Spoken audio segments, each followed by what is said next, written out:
मुंबई शहर में राजरानी अपने 3 बेटों के साथ रहती थी। राजरानी का सबसे बड़ा बेटा धीरज एक बैंक में सरकारी कर्मचारी था, जबकि मंझला बेटा पुनीत और सबसे छोटा बेटा आरव बेरोजगार थे। राजरानी का परिवार शहर के नामी परिवारों में आता था। धीरज की शादी शहर की ही एक मॉडर्न लड़की एकता से हुई थी, जबकि पुनीत और आरव अभी कंवारे थे। सासू माँ, आज मेरी फ्रेंड्स घर पर किटी पार्टी के लिए आ रही हैं, तो मैं पार्लर जा रही हूँ तैयार होने के लिए। अच्छा, लेकिन तुमने तो मुझसे इस बारे में पूछा ही नहीं। अब क्या मुझे पार्टी करने के लिए भी आपसे परमिशन लेनी होगी माँ जी? ओहो, अच्छा ठीक है, तू जा, घर का काम मैं देख लूंगी। इसीलिए तो मैं आपसे कह रही हूँ कि मेरे दोनों देवरों की शादी आप करवा दीजिए। आखिर मैं भी कब तक अकेली इस घर की जिम्मेदारियों को उठाती रहूंगी? उनकी शादी हो जाएगी तो मुझे भी थोड़ा आराम मिल जाएगा।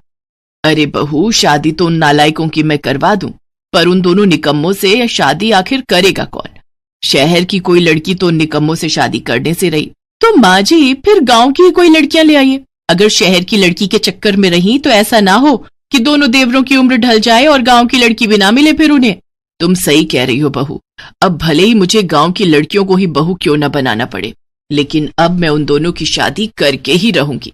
अगले दिन ही राजरानी अपने पंडित को बुलाती है और अपने दोनों बेटों के लिए लड़की ढूंढने के लिए कहती है। कुछ ही दिनों में पंडित एक ही गांव की 2 लड़कियों रेशमा और कोमल का रिश्ता लेकर आता है। दोनों ही लड़कियां दिखने में खूबसूरत थी, इसलिए उनकी फोटो देखकर राजरानी झट से शादी के लिए हाँ कर देती है और फिर 2 महीने के अंदर ही उन दोनों को अपनी बहू बनाकर घर ले आती है। राजरानी उनकी आरती उतारते हुए कहती है, हमारे घर में दोनों नई बहुओं का स्वागत है। अब अपने पैर से कलश गिराकर गृह प्रवेश करो बहू रानी। आज से ये घर हमारे साथ साथ तुम्हारा भी है। अरे मोरी मैया, ये तो कितना बड़ा घर है। इतना बड़ा तो अपने गांव का पंचायत घर भी नहीं है। क्यों री कोमल, सही कहा ना हमने? 100% सच कहा दीदी। हमको तो ऐसा लागत है जैसे मैं खुली आंखों से कौनो सपना देख रही हूँ। उन दोनों को इतना खुश देखकर एकता और राजरानी खुश हो जाती हैं, लेकिन उन्हें क्या पता था कि उनके घर आई ये गांव की बहुएं आगे क्या क्या कारनामे दिखाएंगी। अरे मोरी मैया, ये अलमारी यहाँ रखी हुई है। हम तो सारे घर में इसे ढूंढ रहे थे, पर पता नहीं ये जेठानी जी ने इसमें इतनी सारी सब्जियां और फल काहे रखे हैं। रेशमा जल्दी से उसमें से सारा सामान निकालती है और अपने सारे कपड़े उसमें रख देती है। अरे बहू, ये तुम क्या कर रही हो? माँ जी, हम अपने कपड़े अलमारी में लगा रहे हैं। लेकिन मंझली बहू, ये अलमारी नहीं फ्रिज है। फ्रिज वो का बीमारी है बहू, इसमें कपड़े नहीं बल्कि फल, सब्जियां, दूध और पीने का ठंडा पानी रखा जाता है। अरे मोरी मैया, तब इन्हें तो हम कहें कि ये ठंडी और लाइट वाली अलमारी तो हम पहली बार देखे हैं। उधर कोमल अपने हाथ में फूलों की माला लेकर इंग्लिश टॉयलेट पर चढ़ाते हुए उसके आगे हाथ जोड़कर खड़ी हो जाती है। तभी एकता उसके पास आती है और कहती है, अरे कोमल, ये तुम क्या कर रही हो? तुमको दिखता ना है का जेठानी जी, हम इसको प्रणाम कर रहे हैं। तुम पागल हो गई हो क्या? भला टॉयलेट को कोई हार पहनाकर उसको प्रणाम करता है क्या? आप नहीं जानती जेठानी जी, हमरे पूरे गांव में टॉयलेट नहीं है। हमको तो संडास के लिए रात में भी जंगल जाना पड़ता था।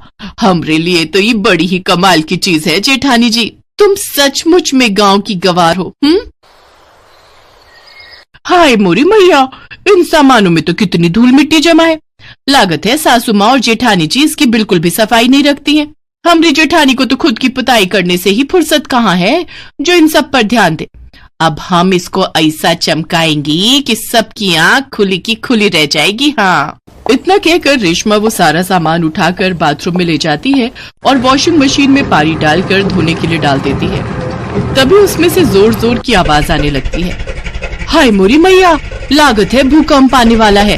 हमको जल्दी से जाकर टेबल के नीचे छुप जाना चाहिए, नहीं तो कहीं ये घर हमरे ऊपर ही ना गिर जाए। रेशमा जल्दी से जाकर टेबल के नीचे छुप जाती है। तभी मशीन की आवाज सुनकर राजरानी वहां आती है। ये मशीन इतनी जोर से आवाज क्यों कर रही है?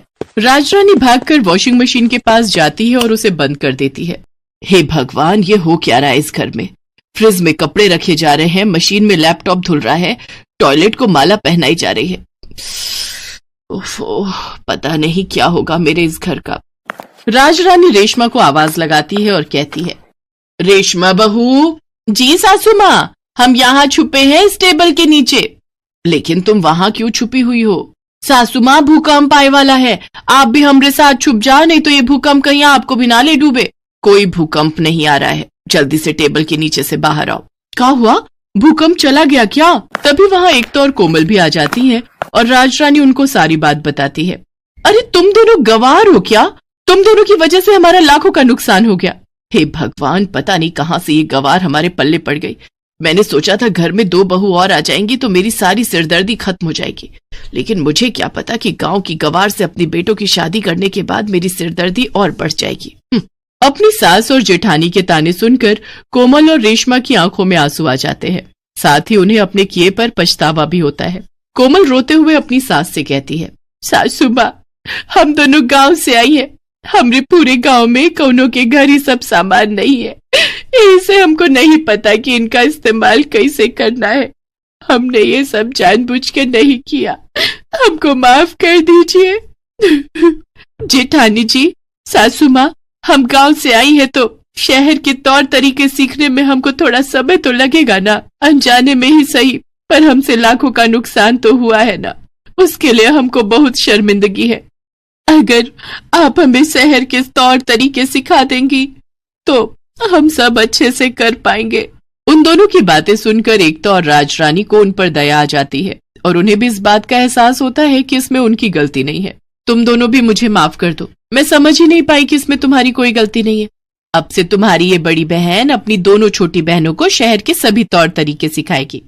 हम ही पागल थे जो बिना तुम्हें कुछ समझाए ही तुम पर चिल्लाते रहे। अब से हम मिलकर तुम दोनों को शहर के सभी तौर तरीके समझाएंगे। कुछ ही दिनों में उन दोनों के पहनावे से लेकर उनकी बोली तक और काम में काफी बदलाव आ जाता है और वो दोनों जल्द ही सही सलीके से काम करना सीख जाती हैं।